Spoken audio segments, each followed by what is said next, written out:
A lone lion can hunt and do it well. But a lot of lions can really hunt and do it extremely well. More prey, bigger prey. But this requires strategy, patience, and getting along with others. To understand how a pride of lions turns into a pack of predators, we'll study the battlefield, dissect the game plan,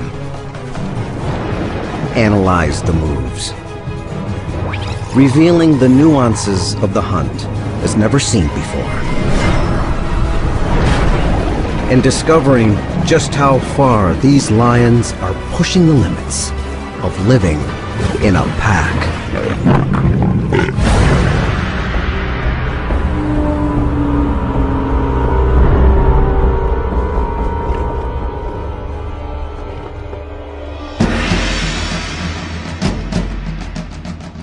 Singita, South Africa. An astounding diversity of animals thrives here.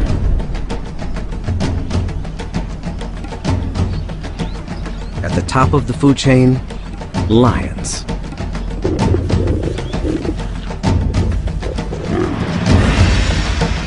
Today, a group of lions is on the hunt.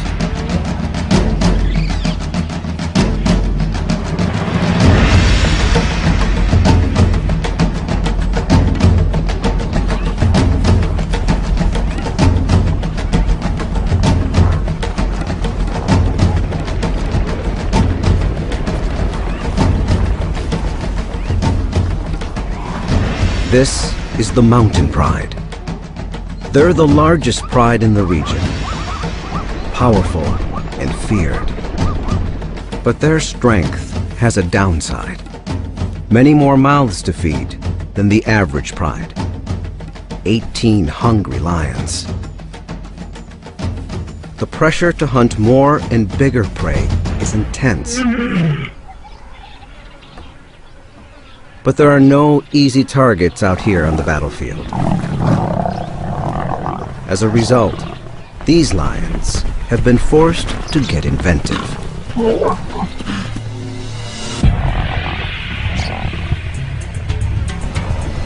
We'll witness the mountain pride deploy 3 offensive strategies: the ambush, the blitz, and the siege. Each tactic is tailored to the specific behaviors of the prey. And each member has a role to play. Like any team, there are heroes and slackers. But without true collaboration, the pride's very survival is at stake.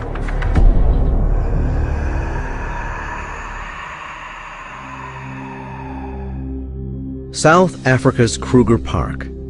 On its western boundary lies the private reserve of Singita. Here, the mountain pride's territory extends over 30 square miles. To keep prey on their toes, the pride moves around to different hunting locations. Today, they try their luck at a waterhole. This is an ideal setting for an ambush. A common hunting strategy for lions. But it tends to be a warm weather sport. In the dry season, there's little moisture in the vegetation.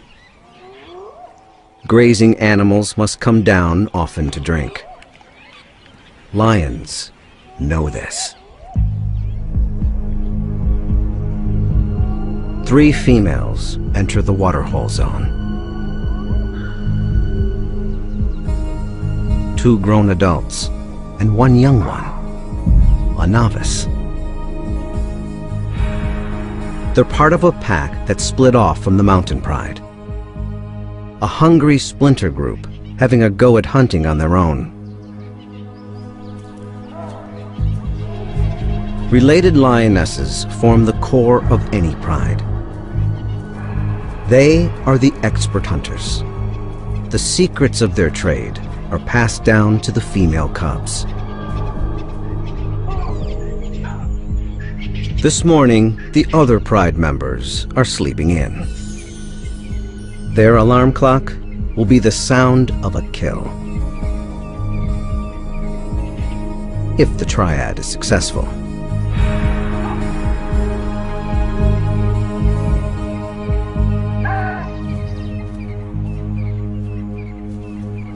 The cats take up their positions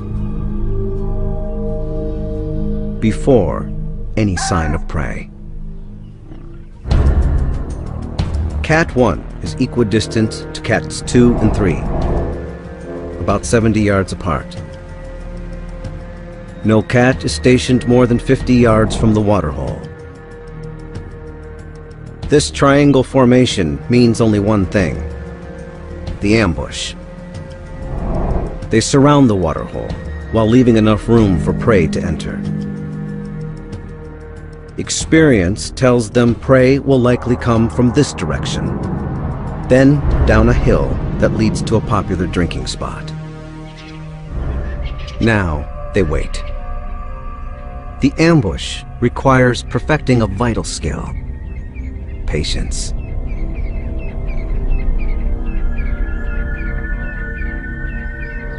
Two hours go by. Nothing.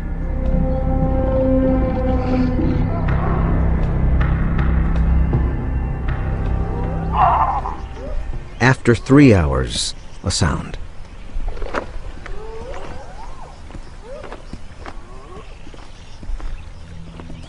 Thirsty zebra. From the direction the lions expected. They stop to assess the risk before going further.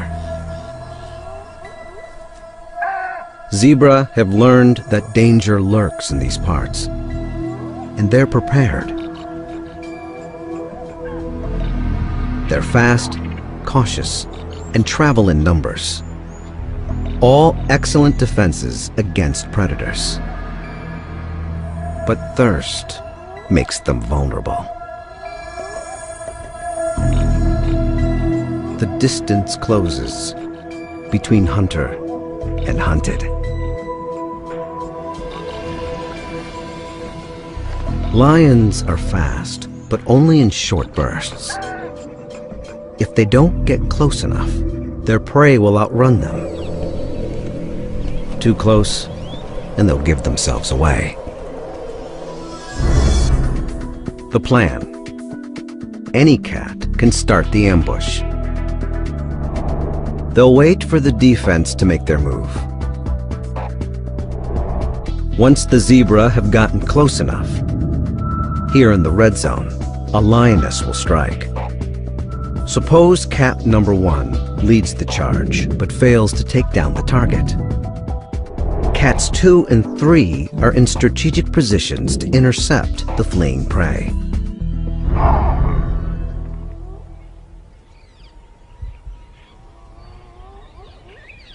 Finally, thirst trumps fear.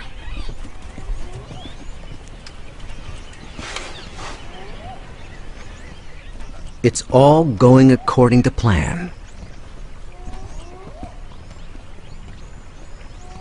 Until some spectators show up. Swainson's spurfowl will screech when they sense a threat. The zebra will then be alerted to the hunter's plot. This cat must stay cool, or the ambush goes up in smoke.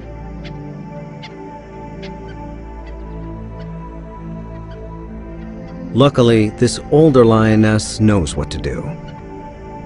Make like a bush.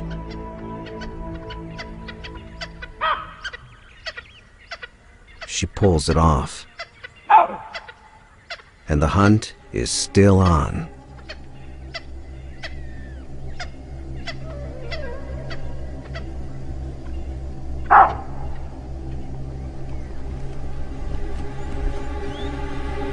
Now, success relies on the last stage. The timing of the charge.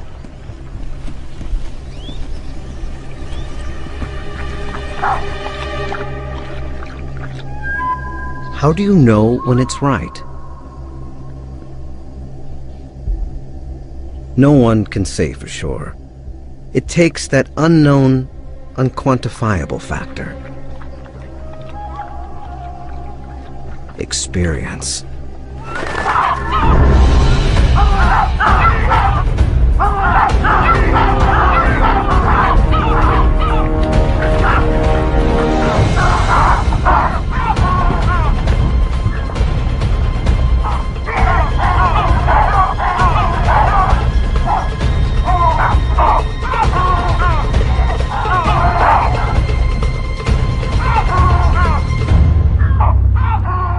It's a bust.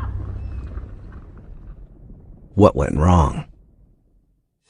The cats have taken 5 hours to reach this critical point of the hunt, but it's the culmination of millions of years of pack and prey evolution that prime the outcome.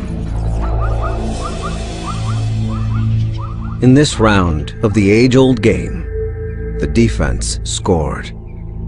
Perhaps we should ask, what went right for them? Many prey species have evolved to live in herds. There's lots of benefits. Safety in numbers, for one. And more scouts to look out for danger. Perhaps they saw or heard the lions before the charge. But looking back, we see the triad flawlessly getting into position. Quiet, stealthy walking, and artful camouflage. Perhaps the zebra picked up an alarm call from another species. Not the spurfowl. Here, the lioness's passive concealment preempted detection. But she couldn't do anything about another spectator. Like birds, baboons send out alarm signals when predators are in the vicinity. But the zebra didn't seem to react to their distant call. What is clear, if you look closely, is a problem with the charge. It seems the timing was off. The culprit, the rookie. As with many youngsters, she lacked patience. The ambush might have worked if the lioness waited for the zebra to move into the ideal position for the net to close. The retreating herd would have been cut off by the waterhole and blocked by the other hunters. But the inexperienced cat jumped the gun and scared the zebra back up the hill and away.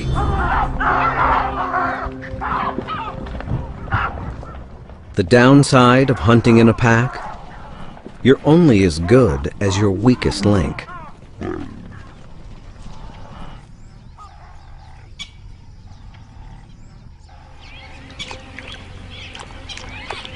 The cat's sole compensation today is a cool drink.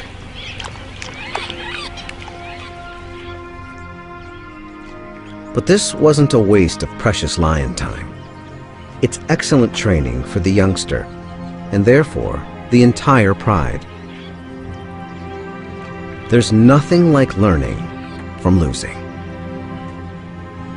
Even with the inevitable defeats, lions seem to understand that the benefits of pack hunting outweigh the drawbacks.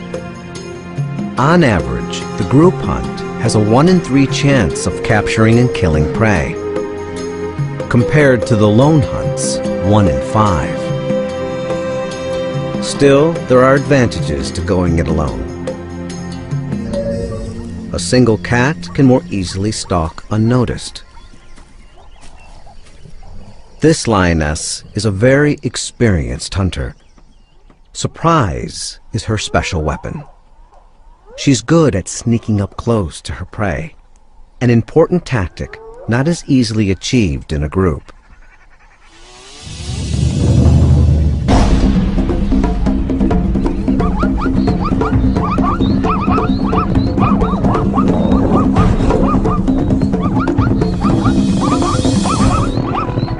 Without her perfectly adapted claws, success would be elusive. Lion claws are retractable. When a lion's not hunting, claws are kept sharp under a protective sheath. As a lion jumps on the prey's hiding-quarters, they release their claws and sink them into the flesh, like hooks. The cat tugs downward while muscle and teeth take over, finishing the job. A lone hunter can keep more of the spoils for herself, but eventually she'll have to share with some of the others, even if she doesn't want to. Sharing is a lion thing. Most other cats are loners, but lions depend on each other to raise their young, to defend their territory, and especially to hunt.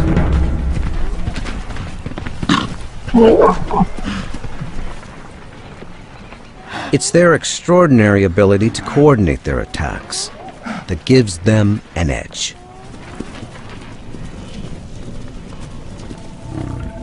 The mountain pride is skilled at the group hunt, but they're struggling.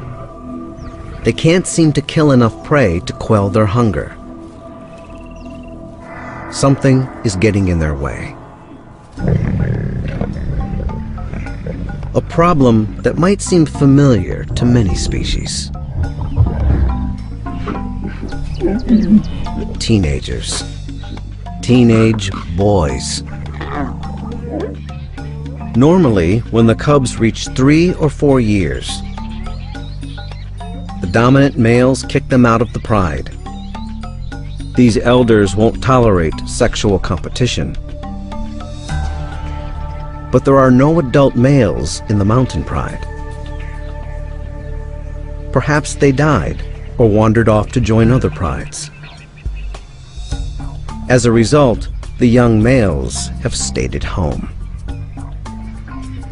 The mothers have tried to teach them to hunt, to earn their keep, but they're mostly interested in sleeping in. These hulking teenagers have the strength and appetite of adults, but they act like cubs. The mothers and sisters must hunt more to feed themselves and all these growing boys.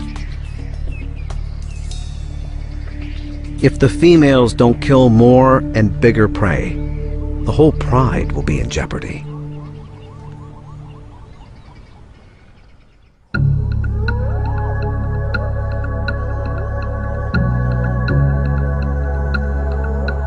As night sets in, the females pick up a mouth-watering scent. Impala.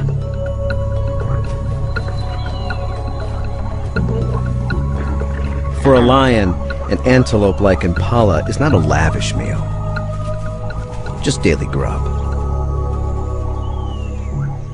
But this doesn't make the hunt any easier. Impala possess a kind of advanced warning system known as the flight zone. As soon as a potential threat crosses the perceived boundary, the animals know to run. The alarm system provides a head start. An impala knows it can outrun a lion if it takes off as soon as the alarm is triggered. The lions must respect the flight zone, get to know it, and eventually penetrate it. They must inch as close as possible to their prey without being detected.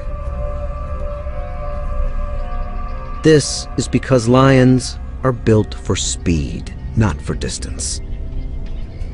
Like all cats, they stand on the balls of their paws. This allows them to dig their toes in, bend their feet, and propel themselves forward, giving them a flying start. Their muscles snap into action. Made for the sprint, lion muscles extend over the entire length of the leg. They're fueled by glycogen, a chemical that releases a concentrated burst of energy when needed.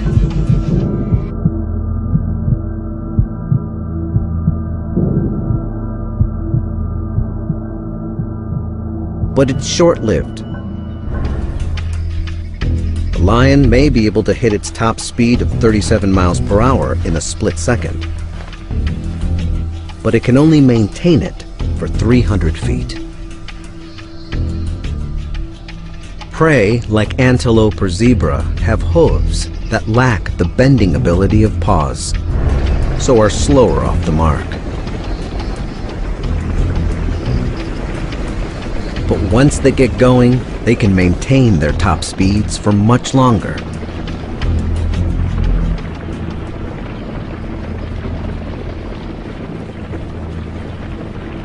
Some antelope can reach 50 miles per hour, leap 30 feet in a single bounce, 10 feet high. The leaps aren't only useful for the fast getaway. They may be an example of what biologists call pursuit deterrence. They leap around before an attack, as if saying, "I'm too nimble for you, so don't even bother."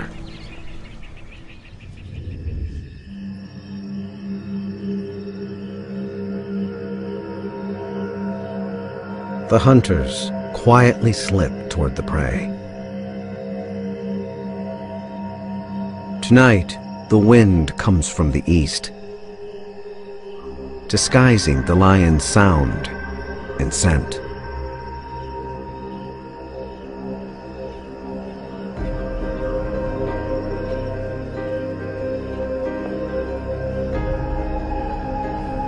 They fan out into the darkness, forming a line from one angle.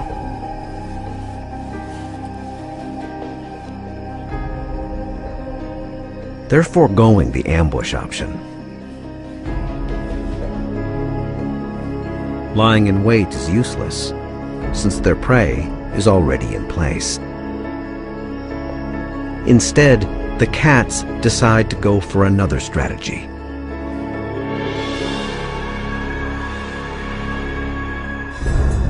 The plan: 5 cats will form a line, staying within eye contact of each other. They'll want to get close enough for the collective sprint, while remaining outside the flight zone. If the outer lions play the wings, while the inner ones play center, their chances of catching impala will increase. The wings should start the charge.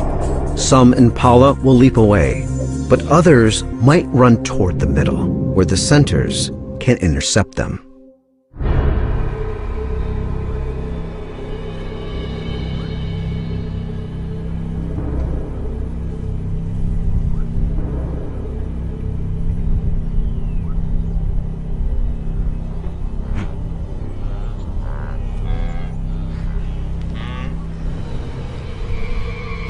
The impala sense something. They start to bounce. But it's just a hippo, another vegetarian fumbling in the night.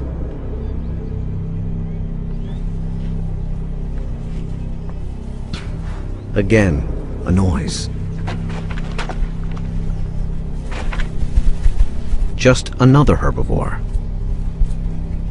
The hunters turn this distraction into an opportunity.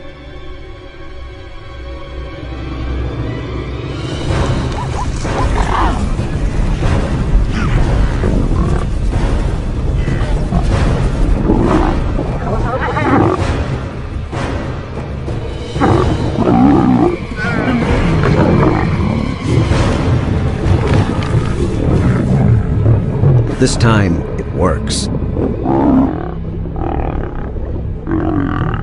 A stranglehold suffocates the prey. A number of important factors made this hunt a success. First, the lions accomplished the task of getting close enough to the flight zone border without incident. Second, the lions did take up their positions as wings and centers, but with a slight variation. They launched the blitz in unison, creating massive confusion, capturing an unlucky impala in the fray. Third, take a look at the defense.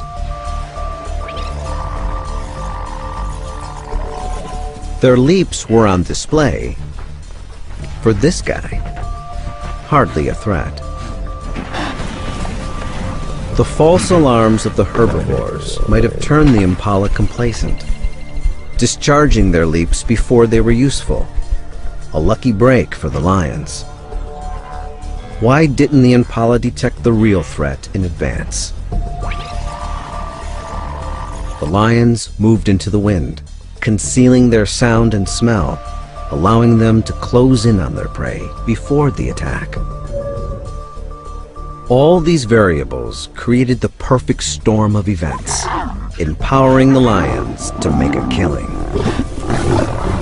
As in any battle, the outcome is determined by strategy, skill, and a little luck.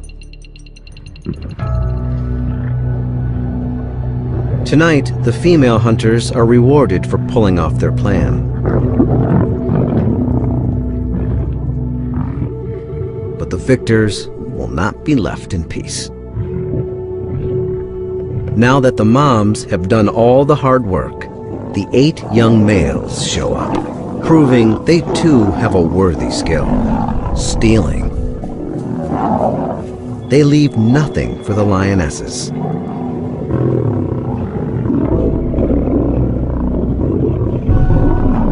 But even among the freeloaders, there is little to go around. One impala weighs about 130 pounds, so would barely satisfy a couple of lions in one sitting. For us, it would be like a large family sharing one sandwich for dinner.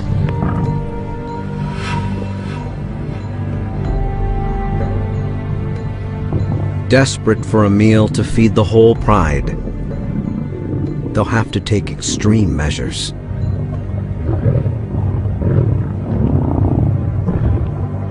Next time, the hunters will attempt to take down the ultimate prize: the tallest animal in the world.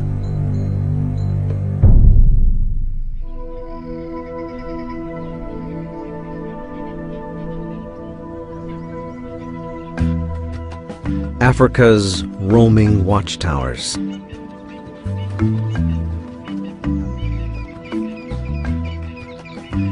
Elegant,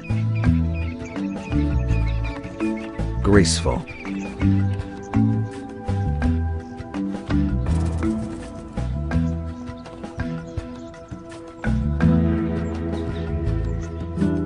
And yet, a top-notch adversary.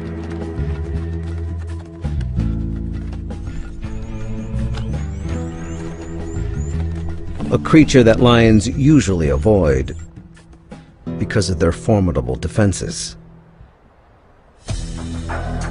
The largest eyes of any land animal, it can match a lion's sight, at least in the daytime. Independently operating ears allow for bi-directional hearing. And the kick, hooves the size of dinner plates, can crush the spine of a predator, killing it instantly.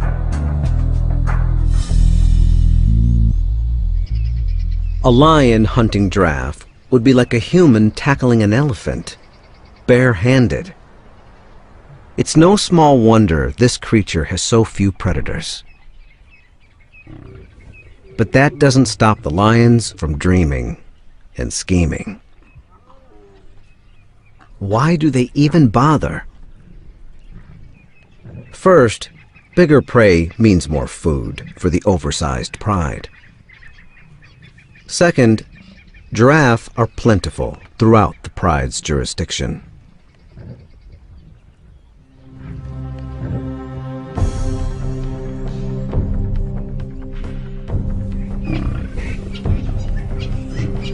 The lions see them everywhere.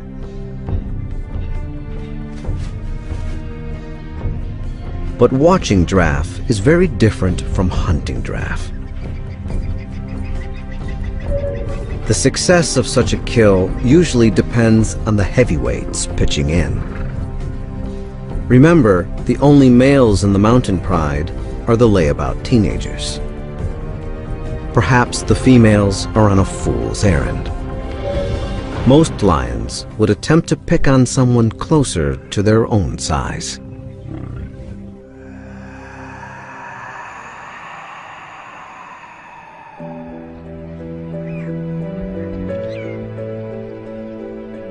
Out on the grasslands, a mother tends to her foal. It's safer here than in the dense forest. The sweeping view she's got from way up high allows her to detect predators approaching from afar. Her flight zone appears to be larger than the impala's, probably because the giraffe is a slower animal and needs more time to get a head start. Through trial and error, lions know this. They also know if they penetrate this giraffe's flight zone, she won't run. She's a mother, and she will not leave her foal behind. There's no need for an ambush or blitz. Instead, the lions come up with another plan: the siege. Ideally, this tactic requires surrounding the prey and pushing in. Two lions will run interference, distracting the mother, while a third will sneak in and drag the foal away.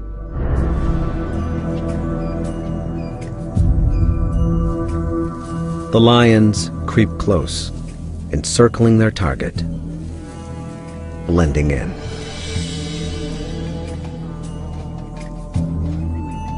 The foal gets tangled in the grass and lags behind his mother. The hunters seize the moment.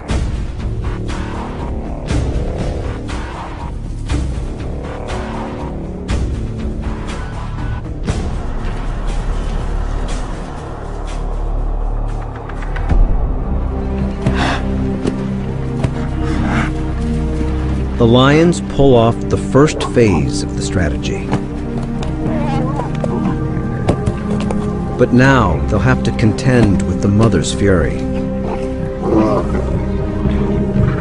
They pause and reset their positions. The foal is injured. Suddenly, a fourth cat barrels in, distracting the mother. Without her, the foal is defenseless.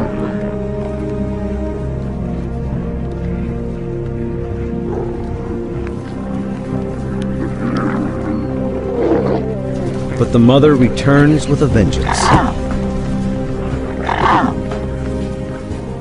Suddenly, the tables are turned.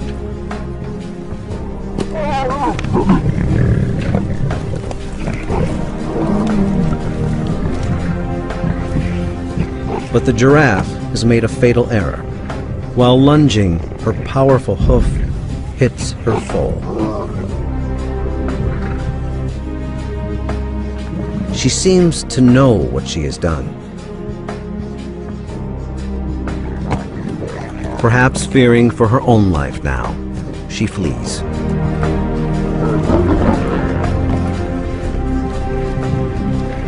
It's over.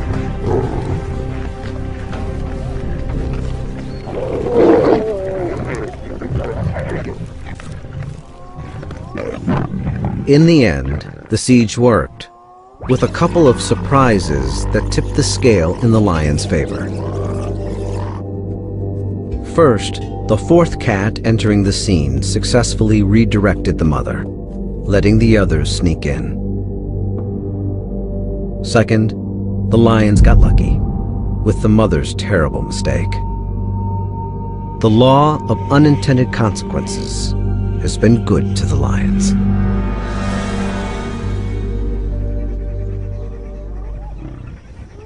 But a large lion family needs much more protein than the foal can provide. The mountain pride is hungry. They have no choice but to risk a more dangerous mission: a full-grown giraffe.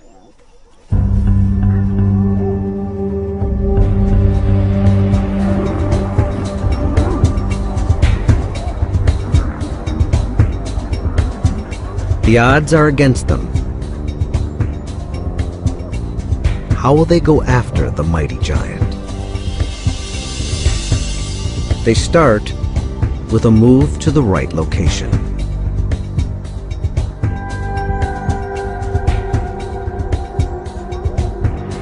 To the edge of the mountains, rocky terrain.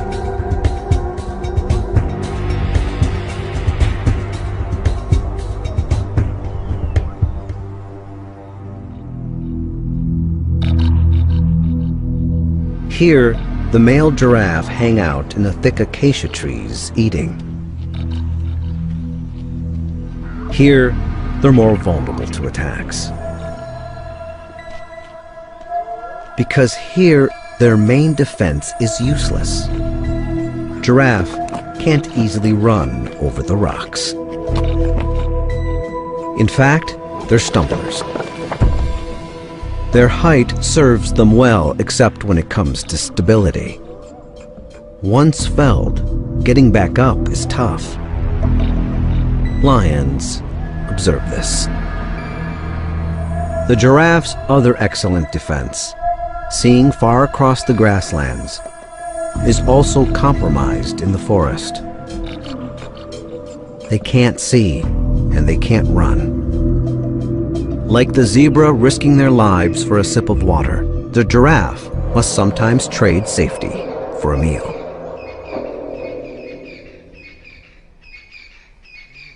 The pride enters the male giraffe territory, gearing up for the challenge.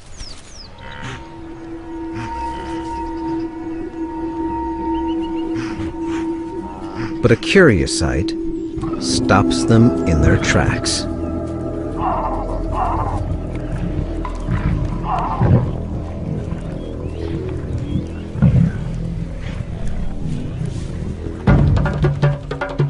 Battle of the necks.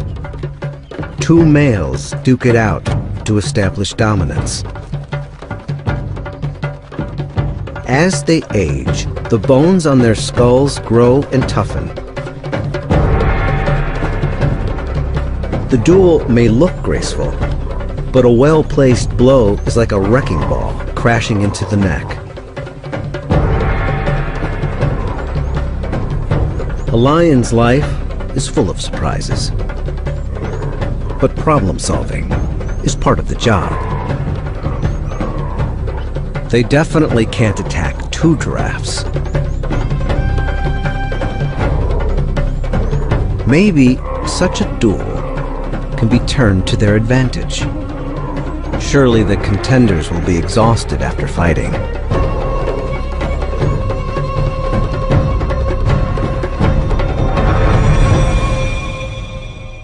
By day's end, the winner is declared. He can take a break. But a giraffe that loses a match is in jeopardy of losing even more. The lions trail their quarry behind the shield of darkness.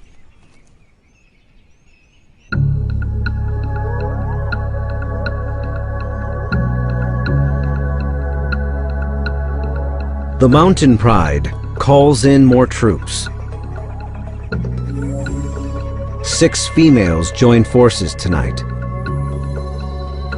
Their chances are slim, but they use the night to their advantage. Giraffe struggle to see lions in the darkness. But lion eyes are perfectly adapted to nocturnal hunting. Millions of rods in the retina enhance their ability to detect shapes in low light conditions. A layer in the back of the eyeball works like a mirror. It bounces light back through the retina, making objects appear brighter. It's also responsible for the eerie glow in their eyes. The mountain pride picks up a scent in the maze of the forest.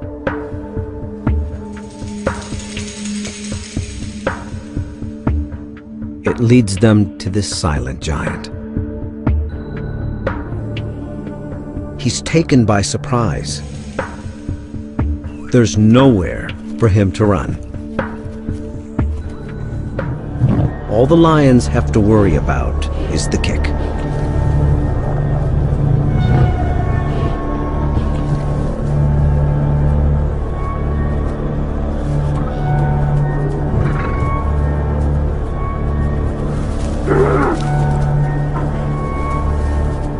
As with the female giraffe, an ambush or blitz is unnecessary.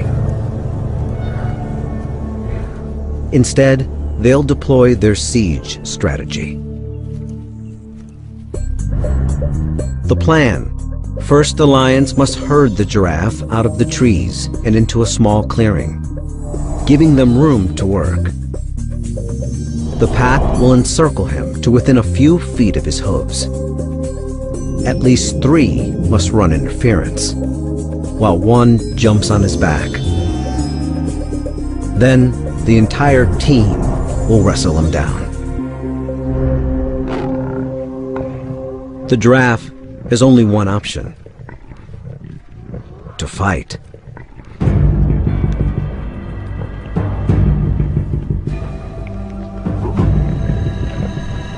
The lions attempt to flush him out of the trees.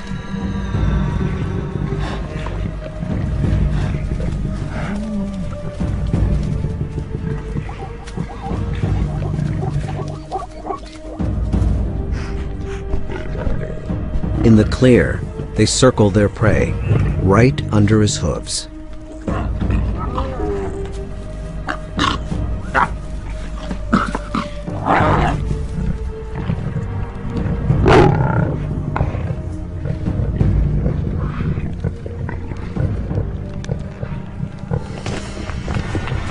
The giraffe's back kick is the most lethal.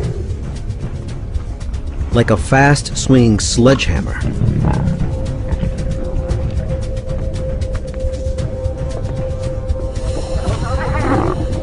but lions have learned to weave in and out of the legs to avoid the hoof punch. The front kick is also powerful, but more of a swat than a slug. Suddenly, one cat makes the leap.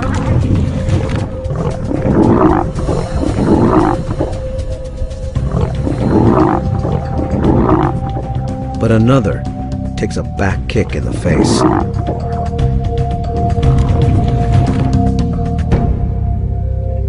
The defense holds its own.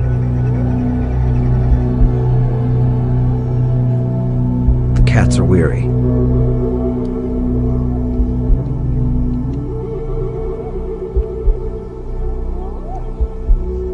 The combatants are locked in an uneasy truce.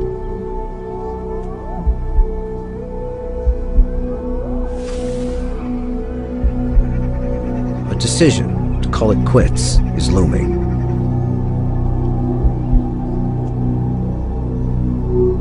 Until a surprise.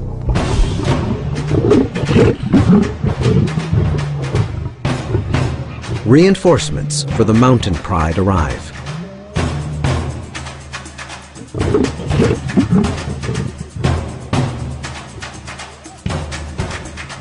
It's the young males, the ones who hardly ever worked for their food. The lionesses are relieved. The extra troops break the deadlock. In the darkness, the battle ends.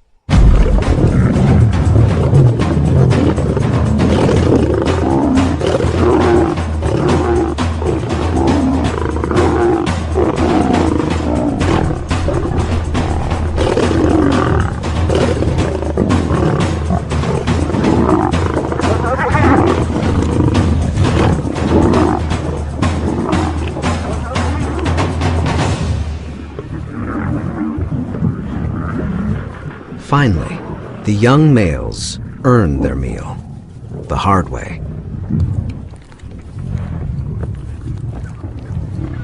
A second look lets us examine what worked for the lions.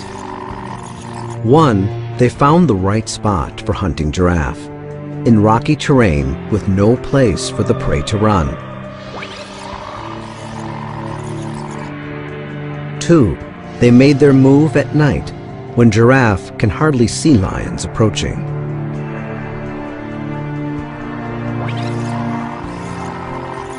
3, after herding the giraffe into a small clearing, they closed in almost directly under him, avoiding his kick, at least for a while. 4, a few cats distracted the giraffe while one jumped on his back. This first attack may have seemed premature, but it contributed to tiring out the giraffe in the long run.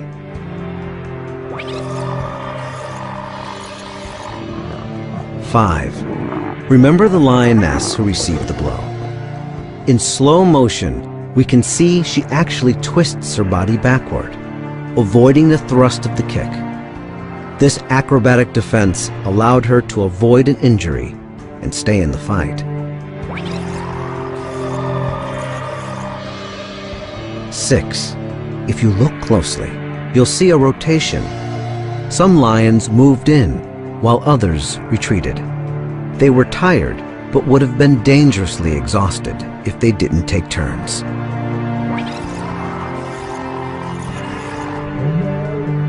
Lastly, and perhaps most important, the teenage males entered the arena.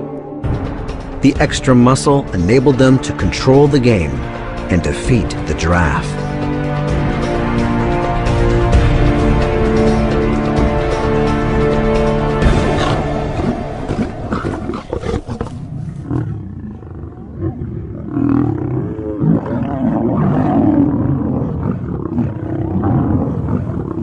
At last, there is enough food to satisfy the entire mountain pride. It seems the young males are finally understanding the power of the pack.